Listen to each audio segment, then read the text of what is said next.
Halo, selamat datang di channel Ruang Taktik. Di video kali ini, kita akan analisis Arsenal versus Real Madrid.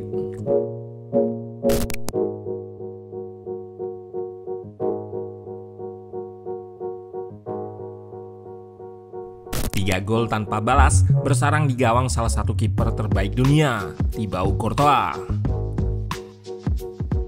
Adalah Declan Rice yang mampu menaklukkan kiper Prancis tersebut dengan 2 gol dari free kick.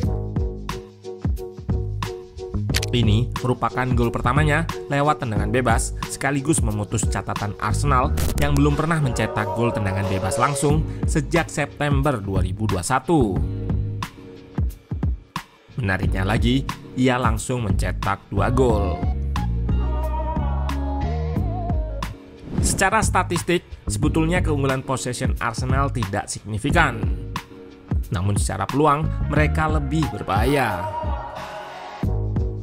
Real Madrid banyak mengandalkan situasi transisi dalam menyerang. Namun blok pertahanan 4-4-2 The Gunners lebih kompak, dan permainan garis backline membuat sulit ditembus oleh Mbappe dan kawan-kawan. Nah, penasaran dengan jalannya laga dari segi taktikal?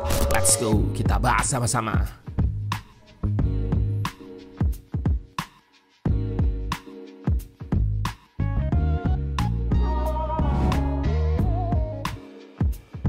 Mikel Arteta menurunkan formasi di atas kertas 4-3-3 dengan Partey sebagai jangkar, diapit Declan Rice dan Odegaard.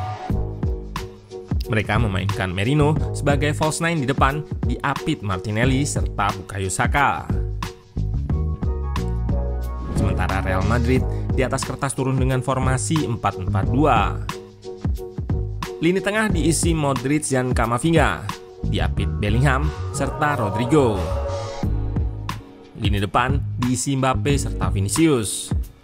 Valverde diplot sebagai bek kanan dan Alaba bek kiri.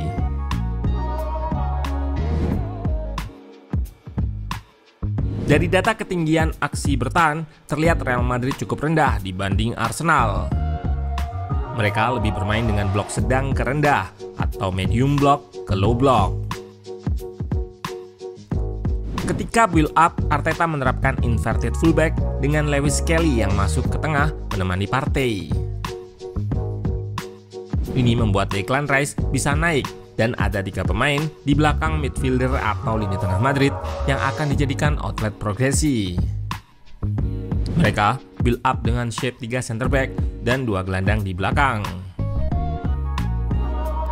Outlet atau jalan keluar dari build up Arsenal adalah peran Odegaard serta Declan Rice yang tidak jarang melebar guna menyediakan opsi umpan progresi ke depan, terutama ketika lini tengah Madrid telat bergeser. Di sini terlihat Rice keluar ke area sayap untuk menerima umpan progresi. Jika lini tengah Madrid telat bergeser, maka Rice bisa menerima umpan sekaligus melakukan penetrasi. Tipe penetrasi Arsenal di kiri lebih mengandalkan positional play atau permainan posisi dari Declan Rice tadi. Sekali yang inverted, lalu peran Rice kembali terlihat pada peluang ini meski masih gagal. Kombinasi juga dilakukan The Gunners untuk memecah lini tengah El Real. Di klip ini terlihat Raya naik sehingga nampak build up lebih terlihat 4 pemain di belakang. Lalu Odegaard turun untuk lakukan kombinasi dengan Skelly. Terlihat Declan Rice kembali kosong di sektor kiri. Lini tengah Madrid terekspos dan bola dialirkan ke Martinelli yang melakukan tusukan lewat sayap serta crossing. Sepakan Rice kena blok dan dioper kembali keluar, namun tendangan Partey terlalu mudah bagi Courtois.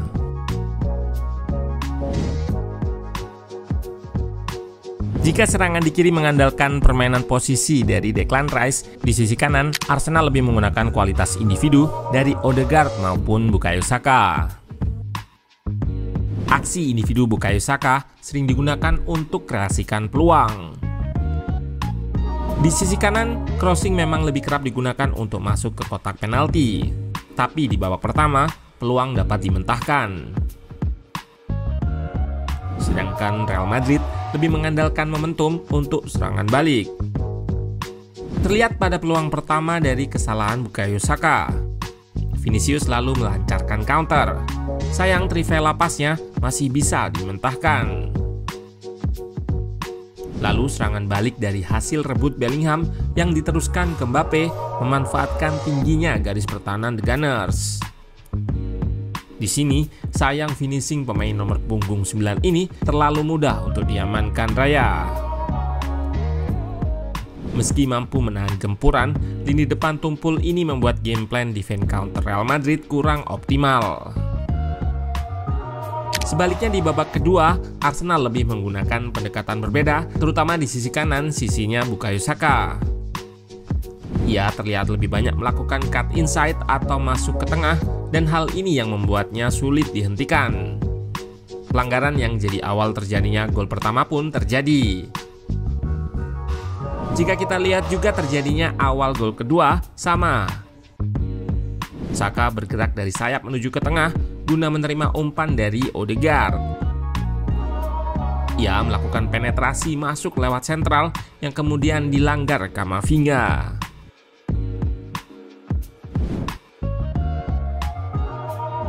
Di gol pertama, Declan Rice menyebutkan pasca laga bahwa harusnya ia lakukan crossing.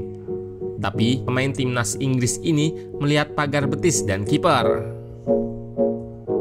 Menurut ruang taktik, memang posisi pagar terlalu ke tengah, sehingga ada sudut di sisi kiri gawang yang sedikit terbuka. Rice mengeksekusi tendangan bebas dengan syuting melengkung, melewati pagar dan tidak mampu dijangkau Courtois. Sedangkan pada gol kedua, Rice percaya diri untuk mengeksekusinya secara langsung. Set up free kick-nya dengan 3 pemain yang menutup pandangan Courtois, dan kali ini Rice mengarahkan ke tiang dekat.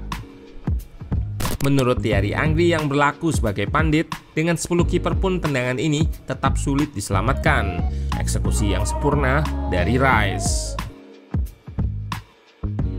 Dan taktik untuk mengekspos half space kiri pun tetap dilancarkan.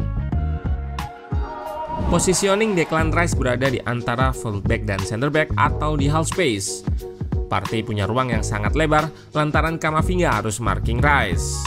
Pertahanan tertembus, namun ia masih gagal di sini. Ruang yang sangat lebar juga terlihat pada awal gol ketiga. Kelemahan 4-4-2 Real Madrid yaitu jarak antar lini yang terlalu lebar atau kurang kompak. Terlihat kembali positioning Declan Rice yang melebar tak terkawal. Merino yang drop mampu memberikan umpan kepadanya. Penetrasi kembali dilakukan pemain bernomor punggung 41 ini, sebelum akhirnya bola diarahkan ke Skelly yang inverted. Dan fullback kiri Arsenal ini memberikan umpan ke Merino yang melakukan check out untuk terima bola. Sepakan dinginnya berhasil menghujam gawang Courtois untuk ketiga kalinya, 3-0.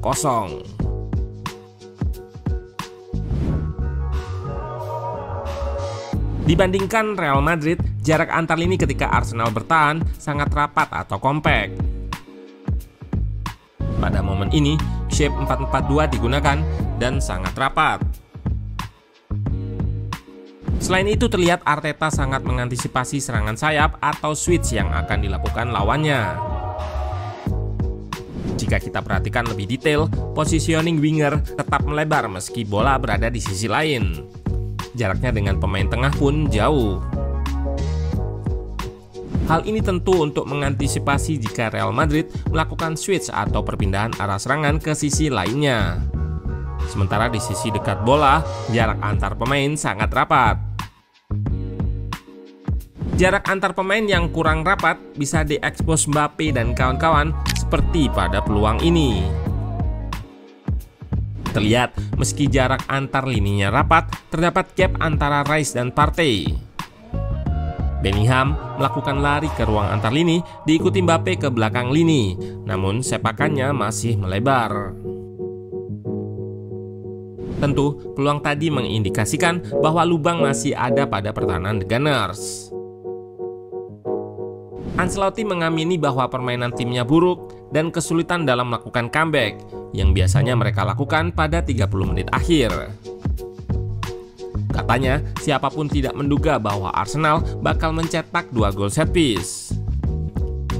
Namun sebetulnya ini merupakan kelemahan tim Ancelotti yang justru dimiliki Arteta. Pelatih asal Spanyol ini cukup percaya diri sebelum berlaga dan kemenangan ini menaikkan moralnya untuk leg kedua. Gap 3 gol sangat sulit untuk dikejar, namun di Bernabeu semua masih memungkinkan. Kita tunggu apakah The Gunners mampu mematahkan kemampuan comeback El Real